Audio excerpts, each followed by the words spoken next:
Naszym wykładowcą w tym roku jest nasz wielki przyjaciel, profesor Paul Grundemana. Paul poprosił mnie, żeby go nie przedstawiać. So, dear Professor Grundeman also asked not to introduce you. I don't say anything, I just say you are our great friend. And thank you for coming and for this lecture. The floor is yours.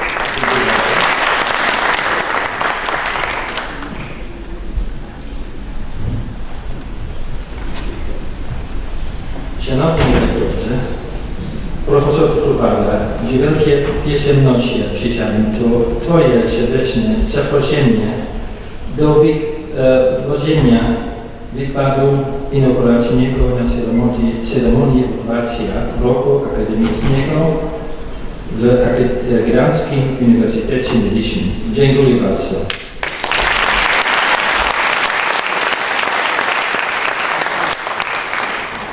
Szanowni Ekscelencje, Szanowni Prorektorzy, Profesori GUM, Doktorzy, naukowcy i studenci, Panie i Panowie. I will start now in English.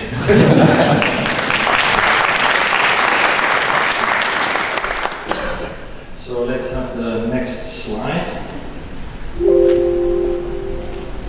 Okay. My roots are in Amsterdam. I'm not from Poland, but an important part of my life is connected with your hospital. Let me explain it to you. Here you see my father, surgeon Anton Grundemana, who was operating many times in Poland. But how did it happen? Just by a coincidence, a young talented surgeon, Inauguracyjny, started training in cardiac surgery in my father's clinic, Onze Lieve Vrouwen Gasthuis in Amsterdam. You see them here sitting in 1992, after heart surgery already has matured in Gdańsk. This book is written by my co-author, Anna Lipinska. I'm greatly indebted to her. That we could describe the building of unbreakable alliances, friendships, and great heroism achieved of the medical staff of Academia Medicine Gdańsk. On the left, you see Professor Inauguracyjny. His son is here. And in the middle, you see my father, Anton Grundemana, and on the right side, Jerzy Blitzkowski, during a prosthetic mitral implantation. With great remorse and admiration, we all remember these giants because we are all stepping on their shoulders. And they are our beloved friends. Here, you see us as family Grundemana in the Sauer Conference in the Department of Surgery. In the middle is my father. You might recognize me just on the right side of him, but for you on the left. We operated many times in difficult circumstances, and I can only attribute one laureate to all the courageous surgeons, anesthesiologists, and cardiologists that were working under very difficult circumstances. We were able to save many patients, and there was experience brought to Gdańsk. And with this way, people could start their own heart clinic. And now Gdańsk, heart surgery and cardiologists, they have a prominent leading role in Poland in the treatment of heart disease. Hey, that's me, in 1998. This was my first lecture in this academia, and it's a very privilege for me that I can deliver this talk today to you about innovation and lucky and our failures. So here starts my scientific talk, and I realize very much that I'm in the audience of lay public, people who are not schooled in medicine. So I try to make the, let's say, the medical terms a little bit knowledgeable to you.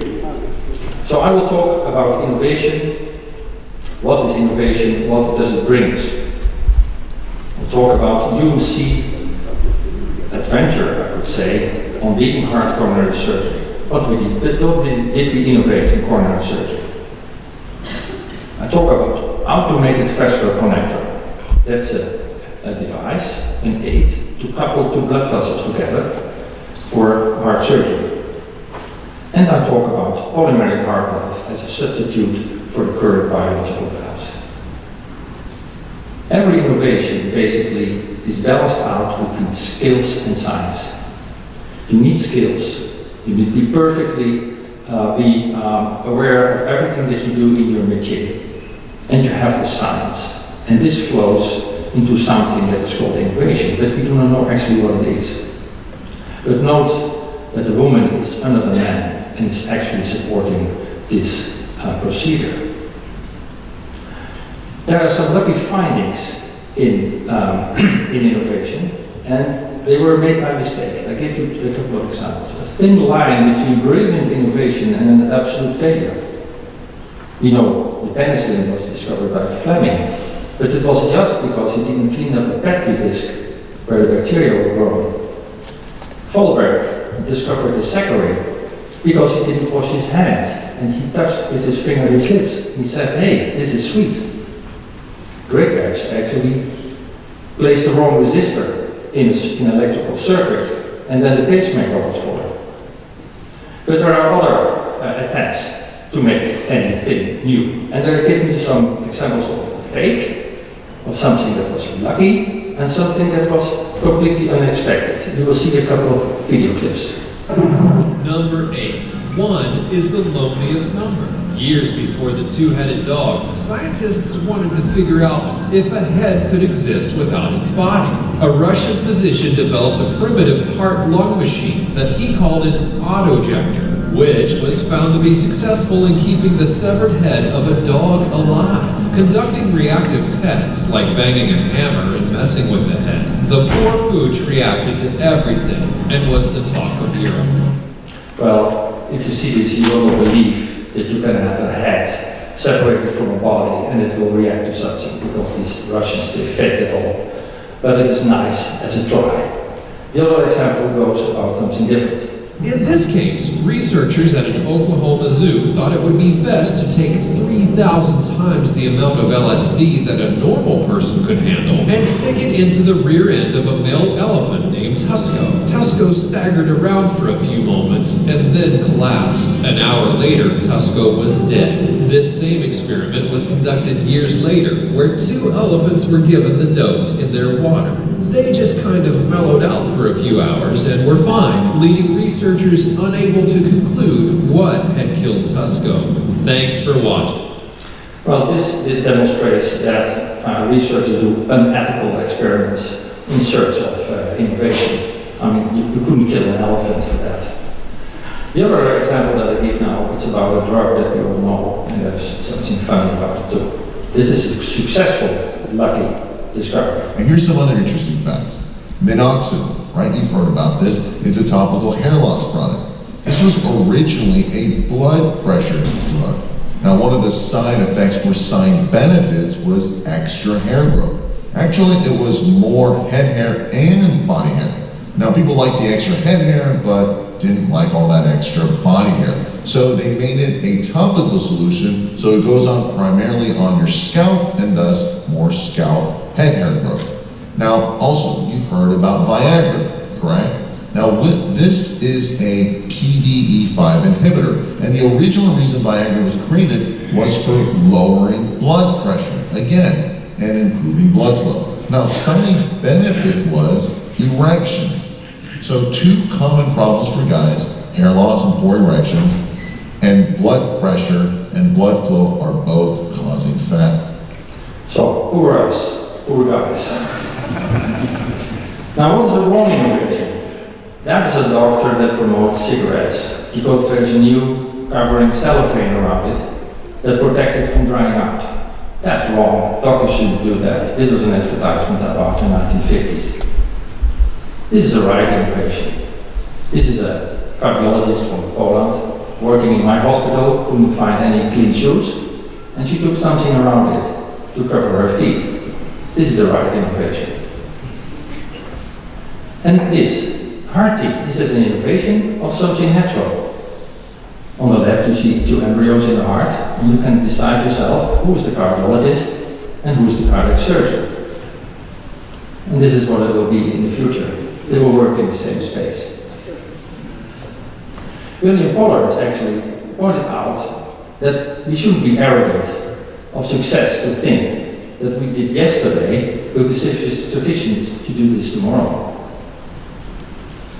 So, what are the definitions of innovations? There are opinions. One opinion, for instance, is the patient. The risk, if the doctor is sure he wants the new therapy, but the doctors want safety first. If it's cures me, yes. Proven? Must be proven. It must be helped today, says the patient. And the doctors wait for the availability, is it there tomorrow? The patient actually doesn't care who pays it. And the doctors, they're confronted with cost constraints because they want to use everything for the patient. And there is a great controversy between the business definitions and the healthcare definitions between innovation. Business would say anything that brings more money, that's innovation. Healthcare doctors, we say anything that's better for the patient. And there is a big fight actually between these goals. Gibson points out that we must fight orthodoxies, outdated dominant conventions that are even proven to be wrong. An example, of course, is Billroth's surgery to remove the stomach for acid stomachs, which used to be a caloric infection. We should leverage resources, find money, 1 to 1 in 5, and we must understand the needs, because before we can innovate.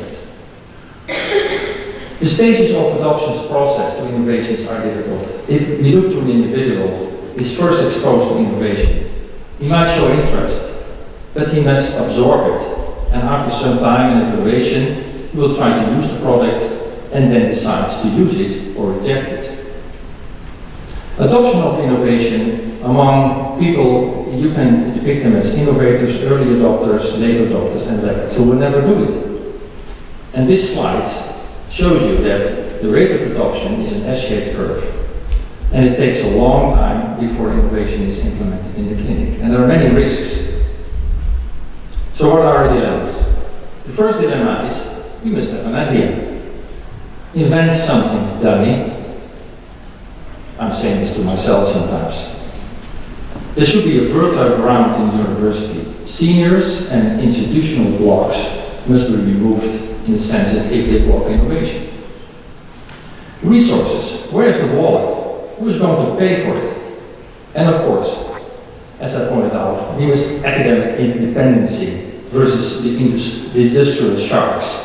Because they are sharks, we help them, we meet them, but they must not eat our university out. And our IP and our ideas are precious. But are we academicians or are we a bit entrepreneurs?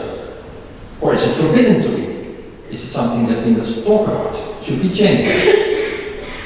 Intellectual property is important, and patent issues. Actually, who owns what? There are 3 basic rules to the adoption of innovation. Ease of use.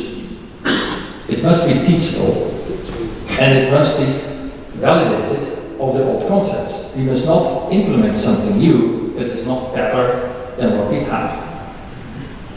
And this is sort of a recipe for how to make a change. You have the background knowledge, you must know the problem, and then you must stay away from the brain police, because they will tell you, oh, it's nothing, it's nothing new. We had done it before. You invent something, usually in the bathtub with a glass of wine or somewhere else, not on your university. You make drawings and you submit your ideas and you keep quiet for a while, and then you create a team. The team has to accept your opinion, but you have also to accept team's opinions. So, prove the concept quick and dirty. Keep it quiet, make a prototype, and then find the shark. Find the industrial partner, but be very careful that your industrial partner will not eat you. And then, as a doctor or an inventor, you have to take lessons in patent law, contracts, marketing, speak engineer's language, have a memory for faces, understand company policy, etc., etc., etc. So that changes you a lot as a researcher and as an inventor. So I talk about cardiovascular innovations, so I put out this list, and I'm not going to read it for you, but many inventors have come out with major inventions that has impact actually on our medicine. And that's, I think, one of the criteria for innovation. It must have an impact. So I point out very, let's say, proud on Willem Dolf, who is on the lower lines. He actually invented the artificial kidney. And also he was working on an artificial heart. We know, of course, in cardiology, the stent has been very important. So Palmas was an important inventor.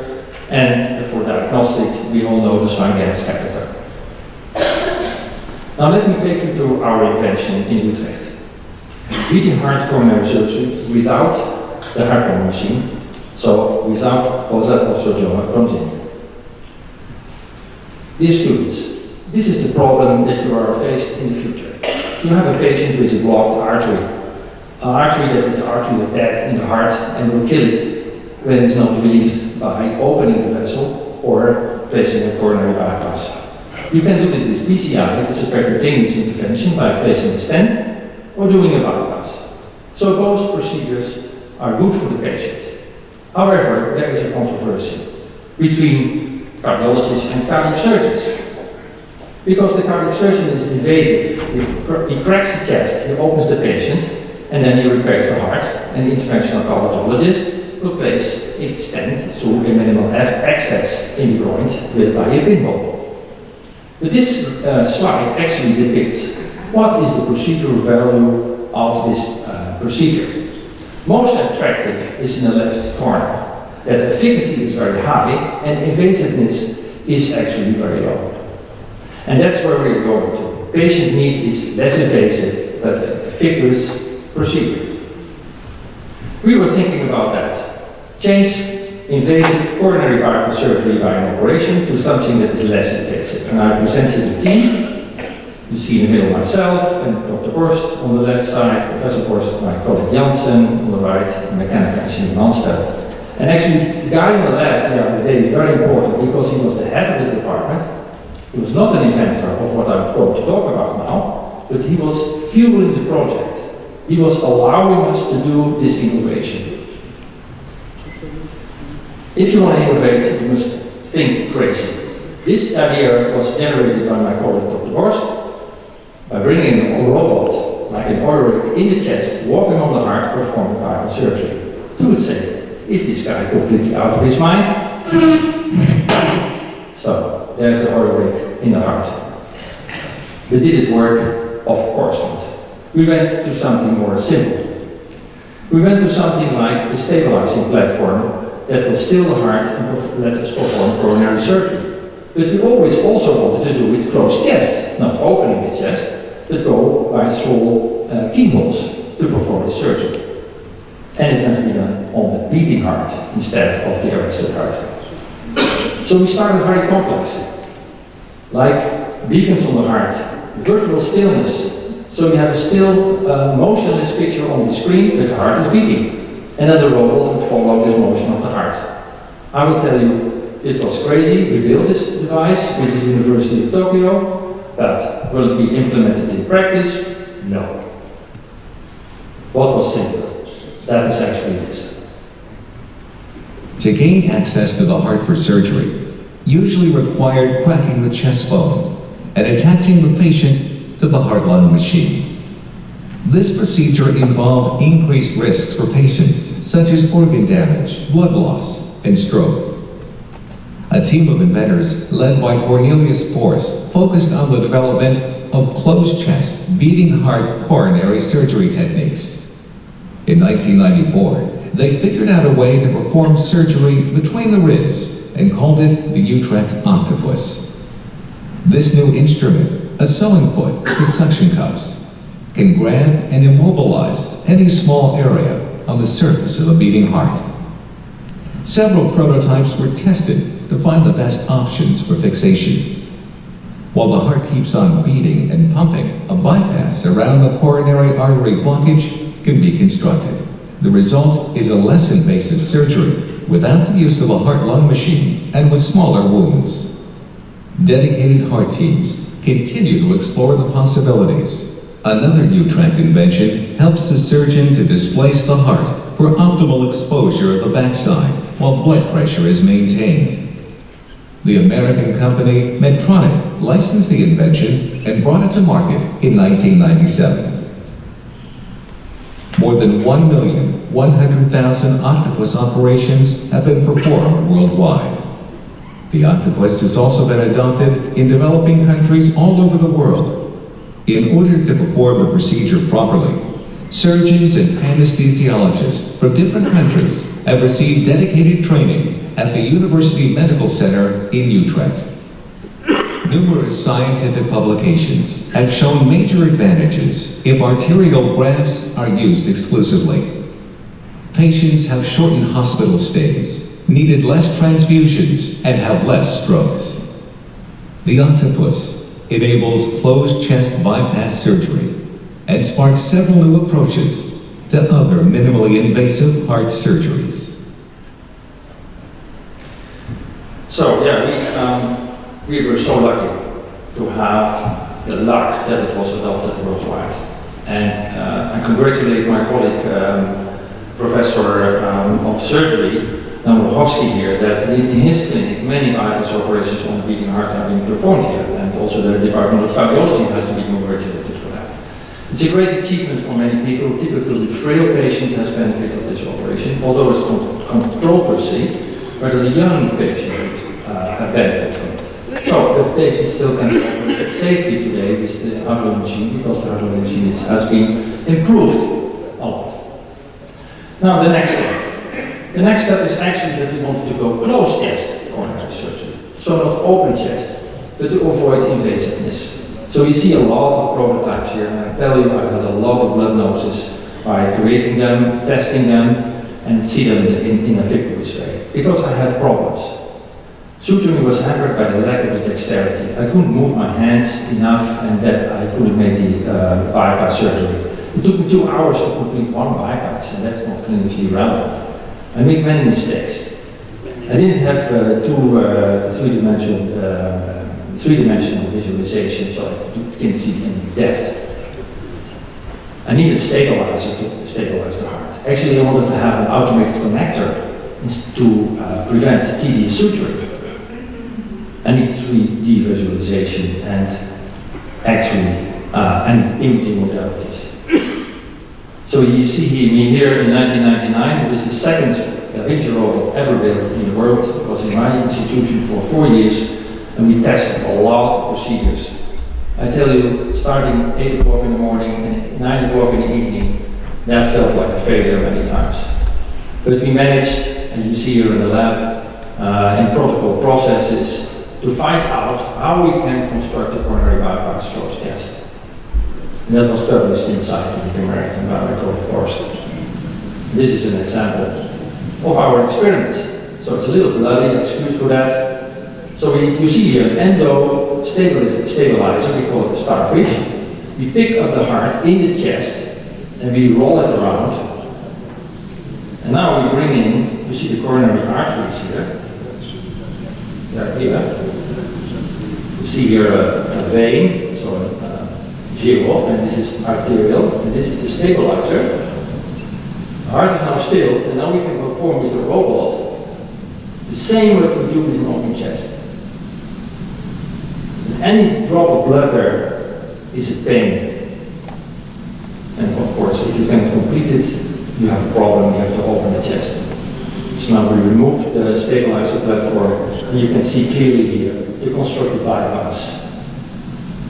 And this is actually in the same way it's done now in patients. But what we need?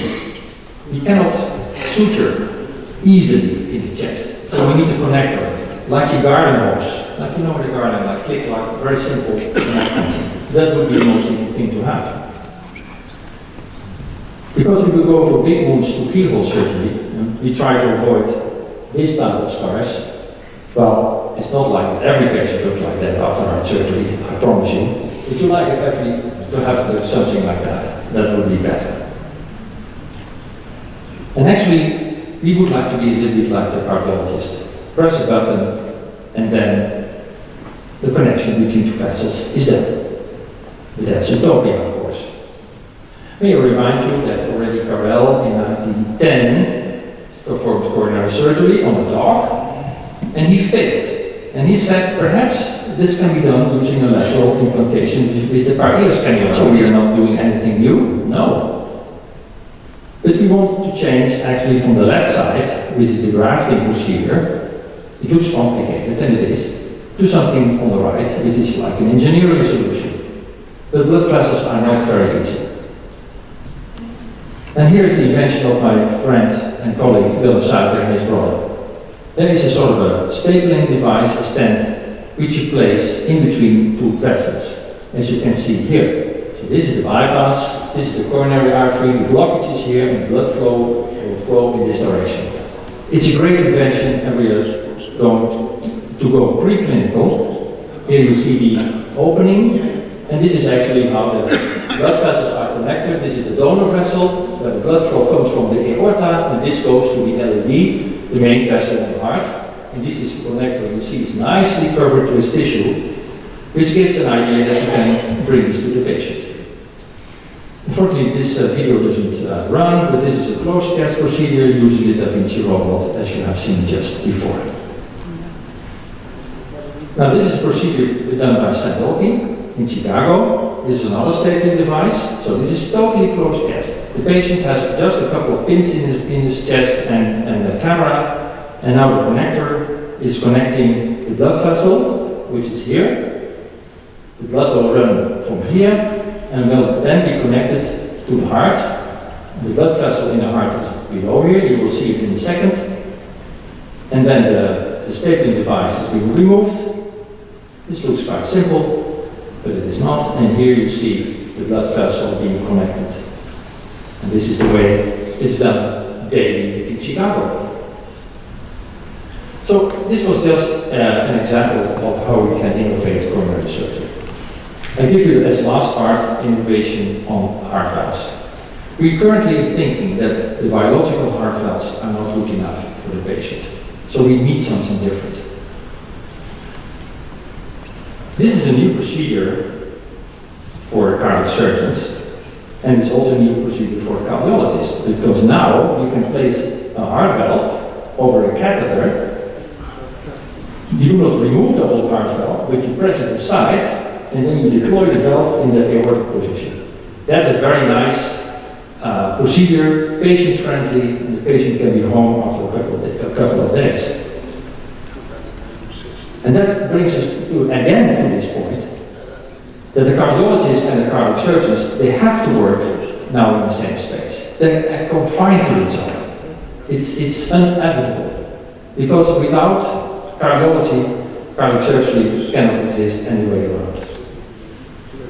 So we started a program in Utrecht with a fiber that is produced by DSM, the Dutch company that makes ultra-strong material for fishing lines, gloves, and also for using on ships. This material is extraordinary. It's the strongest material in the world. So this graph depicts, let's say, strength and volume. And Dyneema is the fiber that I'm talking about. It's here. Steel is over here. Ceramics, we know, also carbon, we know this very strong material is over here. Nylon, etc., etc. So, Dyneema is there. It's the ultra-strong fiber, the ultimate material that may be useful to use as a heart valve. Because we have to remember, as we sit here today, and we would sit here tomorrow if I keep on talking, that our heart valve would run 100,000 times in this 24 hours. So there is a lot on this material that we must understand. It should not fatigue, it must not crack, it must stay, and it must not disintegrate. So the aims are, can we use this material as a heart valve? That is, let's say, in 25 years in patients. And do the patients need anticoagulation, because this is a burden for the patient. And it must be off the shelf, easy to get, easy to produce. But first, is this material suitable in the body? The first discovery must be done. Are the platelets, so the thrombocytes that make the blood clot, do they adhere easy to the virus? And this was our setup. And here you see with the arrow that the anima was not, let's say, very friendly to thrombocytes. Thrombocytes didn't like to sit on the anima. This is the control polyester, which is very, let's say, not as attractive for these bodies from the blood. We tested patches because the heart valve is not a wire, it's a structure, and also came out that the anima was not very friendly to thrombocytes, because you see hardly activated thrombocytes here, and on the other material it's full of them. And also we wanted to know, does it start to promote the clotting system? And in blue you see the anima, first is the control tells you that the blood will clot very fast, and actually the blood didn't clot very fast for the anima, and it did for polyester. So when you bring it in blood, you will not expect that there will be immediately a blood clot on it, which is of course important. Now this is the heart valve that I'm talking to. We made the heart valves ourselves under the microscope. It's tedious suturing. It takes me about 2 days to make a valve like that, but it's fun to make. And we tested this in a minimum invasive approach, like sticking it in the heart, like here, and then in the fluoro you can place it like the cardiologists do today. And this is an example of our test situation.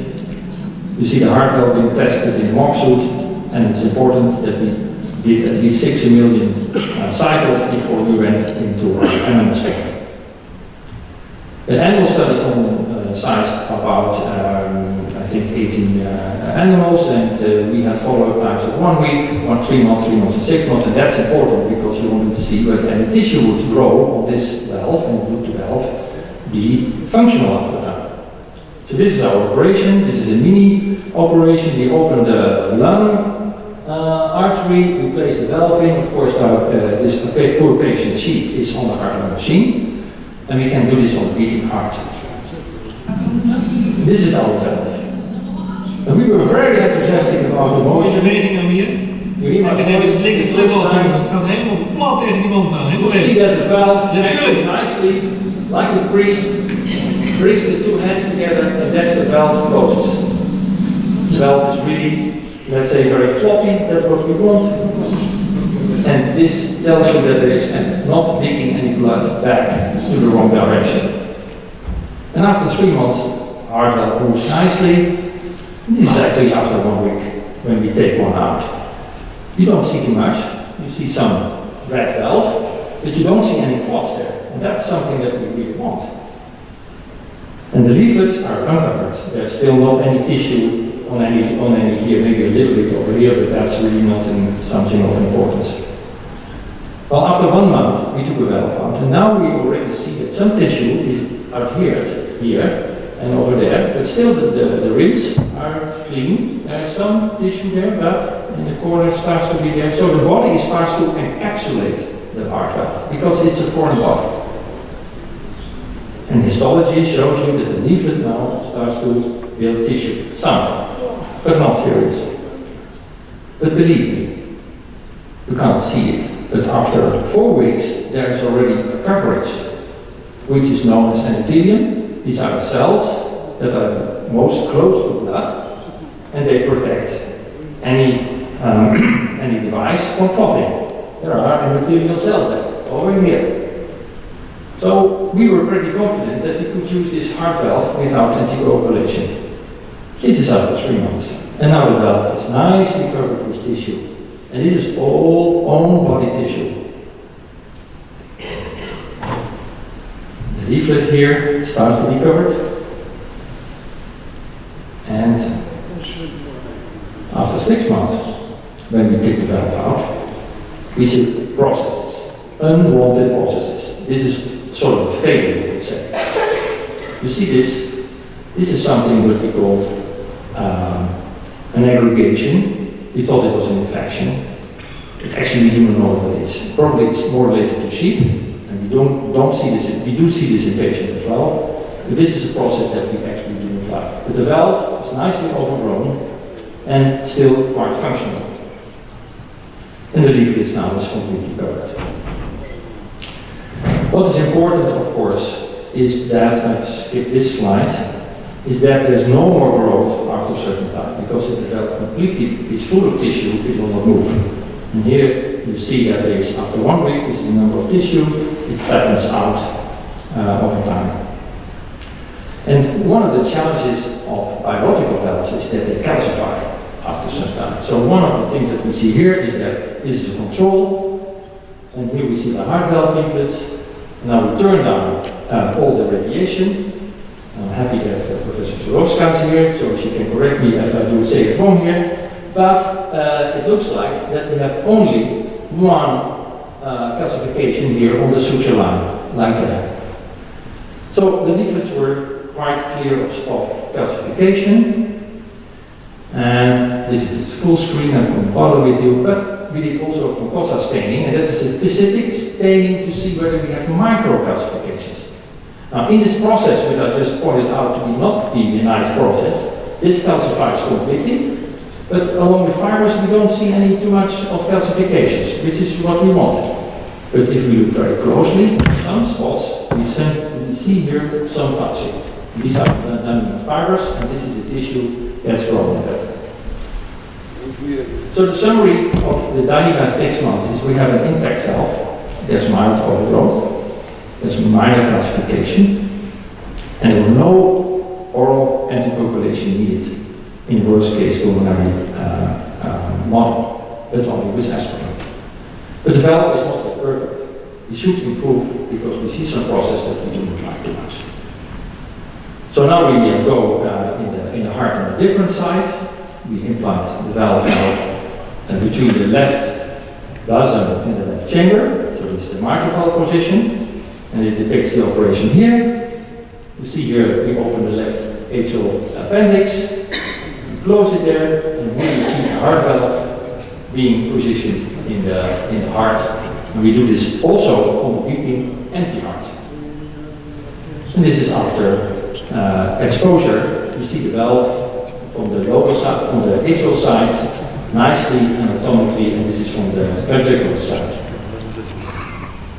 So the conclusion of our research there, that we are not there, but we think it's biocompatible.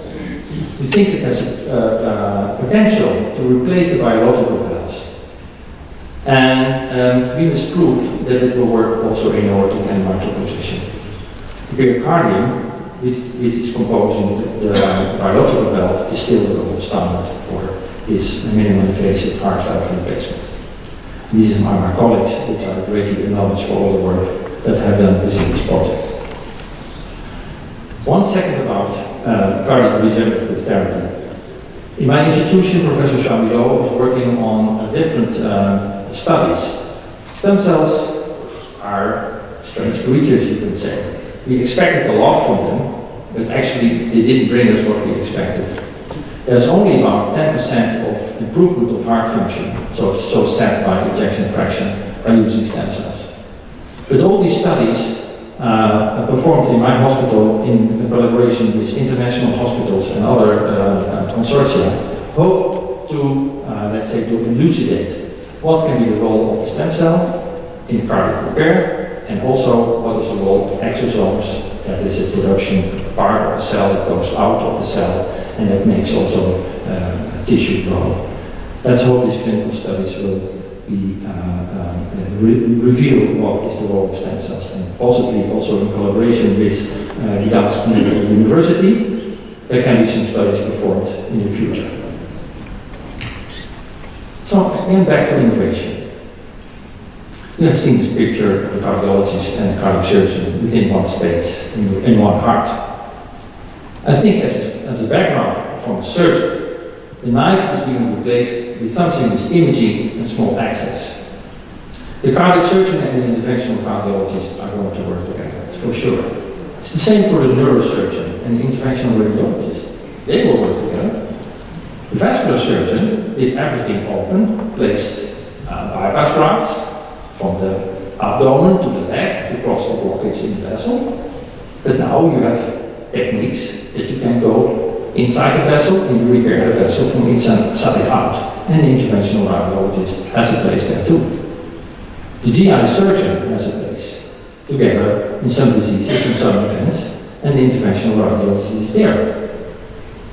Well, surgeon, surgeon, surgeon, surgeon on the left side, and on the right side you see is, which actually mean that there will be a new profession in the future, which will not have these names at all.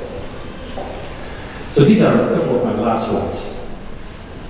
I pointed out that innovation is a balance between skills and science. On the left side you see Boquito. Boquito is a well-known monkey in the Netherlands because he jumped out of his cage and he almost killed one of the women on a terrace. This woman was making fun out of him all the time, and Boquito was so mad at this woman that he jumped out of his cage. He completely did that. Nobody would expect him to be so skilled, and he beat up this woman. Fortunately, it was not too bad for her, but it was a wise lesson for her.